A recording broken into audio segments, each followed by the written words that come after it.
আমি ডক্টর সুমাইয়া নাহার। যাদের গ্যাসের সমস্যা প্রতিদিনের যন্ত্রণা হয়ে গেছে, আজকের এই ভিডিও দেখলে আর কখনো কষ্ট পেতে হবে না। এই সহজ টিপসগুলো একবার মন দিয়ে শুনে নাও। আমি কথা দিচ্ছি, আজকের পর গ্যাস থাকবে না।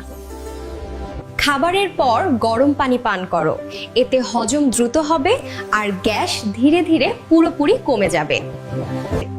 প্রতিদিন 1 গ্লাস জিরা পানি বা আদা চা খাও। প্রাকৃতিক উপায়ে গ্যাস ও ফোলাভাব কমে যাবে।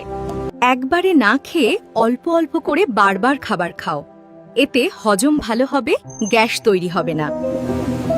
ভাজা পোড়া ও অতিরিক্ত মশলাযুক্ত খাবার থেকে দূরে থাকো, এগুলো গ্যাস বাড়ায় ও পাকস্থলী দুর্বল করে দেয়।